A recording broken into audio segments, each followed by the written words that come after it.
அனைவருக்கும் வணக்கம். நான் முனைவர் சி. பவித்ரா, உதவி பேராசிரியர், தமிழ்துறை, டாக்டர் எஸ்.என்.எஸ். ராஜலட்சுமி கலை மற்றும் அறிவியல் கல்லூரி, தன்னாட்சி, கோவை. சென்ற காணொளியில் புதுக்கவிதையின் தோற்றம் வளர்ச்சியும் என்னும் கட்டுரை குறித்த அறிமுகத்தை கண்டோம். அதன் தொடர்ச்சியாக இந்த காணொளியில் புதுக்கவிதை என்னும் கவிதை வடிவம் எங்கு தோற்றம் பெற்றது, யாரால் தோற்றுவிக்கப்பட்டது, எப்படி இந்த புதுக்கவிதை என்னும் வடிவம் நம் நாட்டில் எழுதப்பட்டது என்பது குறித்த தகவல்களை விரிவாக இந்த பதிவில் காணலாம்.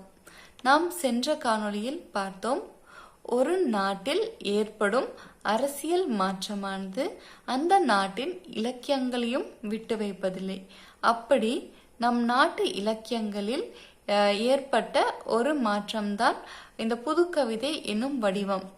இது 19ஆம் நூற்றாண்டில் ஆங்கிலேயர்களின் வருகை, அச்சூடங்களின் வருகையினால் சுவடிகளில் இருந்த இலக்கியங்கள் நூலில் ஏற்றப்பட்டது. இப்படி நம் நாட்டில் மரபு கவிதையாக எழுதப்பட்டவை புதுக்கவிதை வடிவங்களில் மாற்றம் பெற்றன. இந்த புதுக்கவிதை என்னும் வடிவம் எங்கு எழுதப்பட்டது அப்படின்னு நாம பார்த்தோம்னா, பிரெஞ்சு நாட்டில் முதலாக எழுதப்பட்டது. இதை ஜூஸ்லா போர்க் என்பவர் எழுதினார். இவர் வெர்ஸ் லிப்ரே என்னும் அமைப்பின் மூலம் பல்வேறு புது கவிதைகளை படைத்து வெளியிட்டார். இவரை தொடர்ந்து 1910ஆம் ஆண்டு வால்ட் விட்மன் என்பவர் புல்லின் இதழ்கள் என்னும் தலைப்பில் புது கவிதையினை எழுதி வெளியிட்டார்.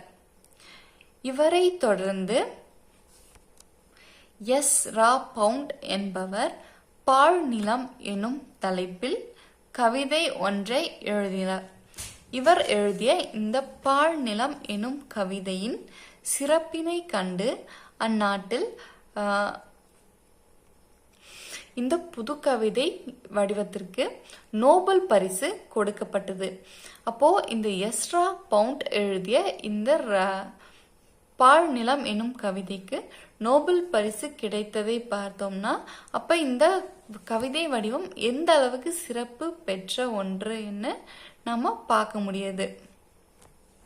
அப்போ அந்த காலங்கள்ல இந்த மாதிரி மேலை நாட்டு எழுத்தாளர்களோட கவிதைகளை படிச்ச நம் நாட்டு மக்கள் இந்த கவிதையில் காணக்கூடிய இனிமை, எளிமை, யாவருக்கும் பொருள் புரியும் தன்மை, யார் வேண்டுமானாலும் இயற்ற முடியும் மற்றும் இலக்கணங்கள் எதுவும் அற்ற தன்மையினை பார்த்து இந்த மாதிரி கவிதைகள் நம் நாட்டில் இலக்கியத்திலும் எழுதப்பட்டால் அனைத்து மக்களாலும் கவிதை இயற்ற முடியும், வாசிக்க முடியும் என்னும் கருத்தை மையமாக கொண்டு மேலை நாட்டாரை போன்ற புது கவிதை என்னும் வடிவத்தில் கவிதைகள் இயற்ற தொடங்கினர்.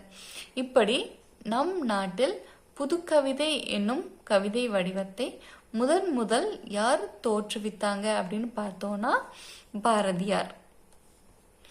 பாட்டு திறத்தாலே இவ்வையத்தை பாலித்திட வேண்டும் என்று சொல்லிய பாரதியார்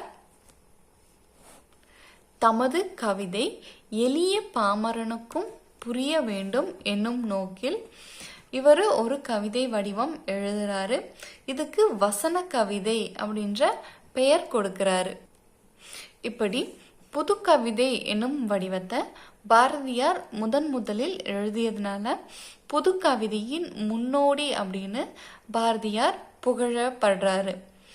பாரதியாரை தொடர்ந்து பல்வேறு தமிழ் எழுத்தாளர்கள் புது கவிதை என்னும் வடிவத்தை எழுத தொடங்கினர். இதில் குறிப்பிடத்தக்கவர்களா யாரு பார்த்தோம்னா, பிச்சமூர்த்தி, இவரை தொடர்ந்து புதுமை பித்தன், இந்த மாதிரி பலர் புதுக்கவிதை என்னும் வடிவத்தை பாரதியாருக்கு பின் எழுத தொடங்கினர். பாரதியார் இந்த புதுக்கவிதை வடிவத்தை தொடங்கியதற்கு பின் எப்படியெல்லாம் இந்த கவிதை வளர்ச்சி பெற்றது, யாரெல்லாம் இதன் வளர்ச்சிக்கு உறுதுணையாக இருந்தார்கள் என்பது குறித்த தகவல்களை அடுத்த காணொளியில் காணலாம். நன்றி.